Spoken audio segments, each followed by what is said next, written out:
We've got over 500 vehicle tests on this channel, and almost all of them have headlight tests, so if you want to see how the lights on your vehicle work, this is the right place to be.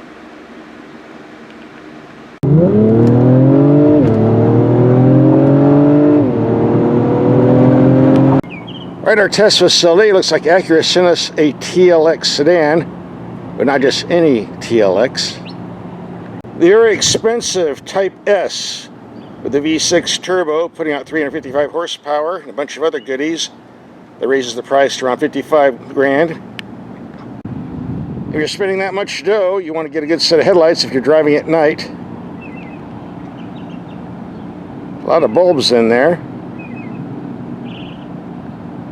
So in our try before you buy segment, we're going to take this out in the dark, see how these headlights perform, and take you for a little ride.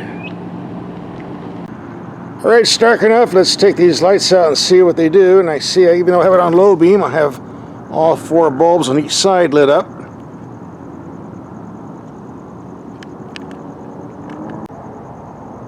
Now we got the high beams.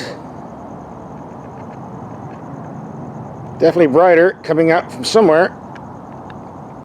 And here's what the taillights look like. Long and thin. With emergency flashers.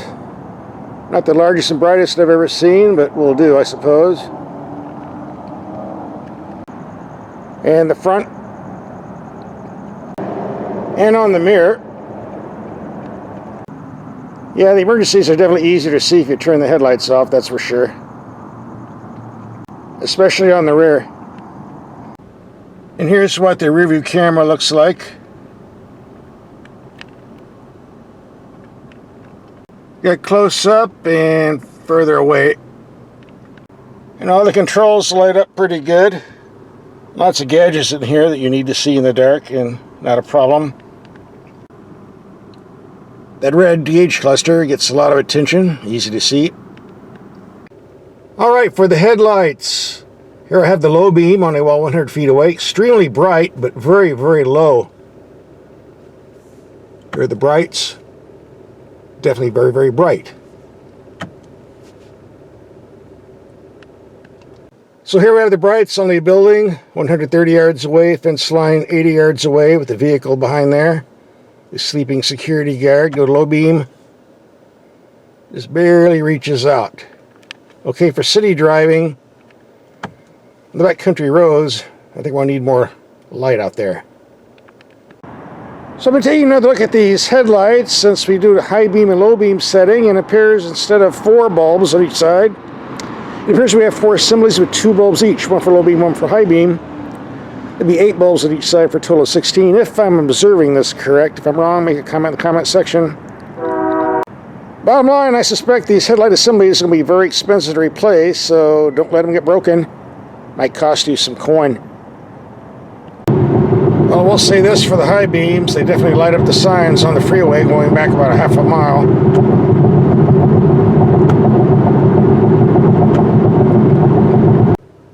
I got nothing else better to do tonight, so let's take this out in the sticks, country roads, and see how these lights do. Notice the cutoff on the low beam. Out here, better keep the high beam on, unless you want to hit a cow or something. So let's do it.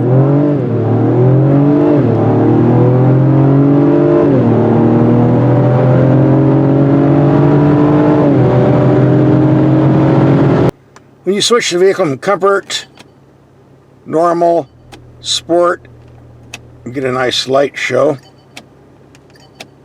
You might have already seen this in the daytime test, but it sure looks cooler at night.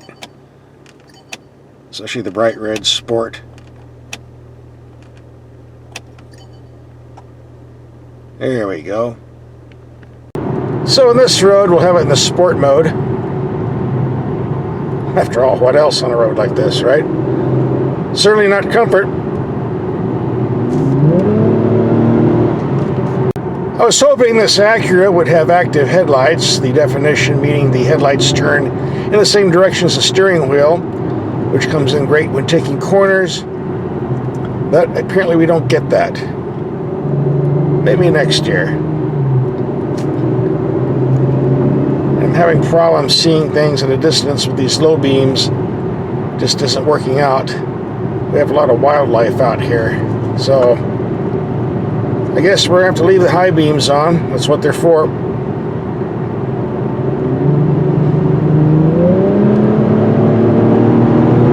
Especially when driving this quick.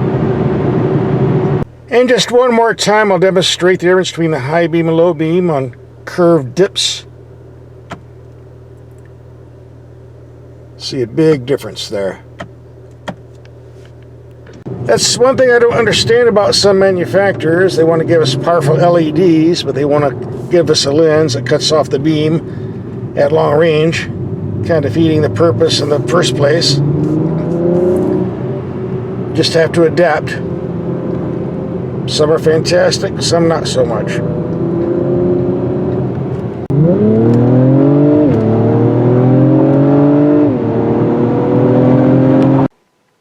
Well, this concludes our 50-mile headlight test, condensed in just a few minutes. Hope you enjoyed it. For what it's worth, I give the high beams an A+ rating. The low beams, I'll go maybe B- or C+. More than adequate for city driving, but on the backcountry roads, the cutoff is just too short for my taste, maybe not yours. But either way, I would still buy this car.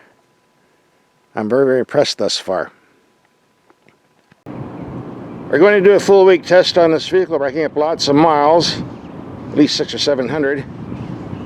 We'll have that video come out in a couple of days, so subscribe so you don't miss it. In the meantime, here's the video we did on another Acura. Click and watch.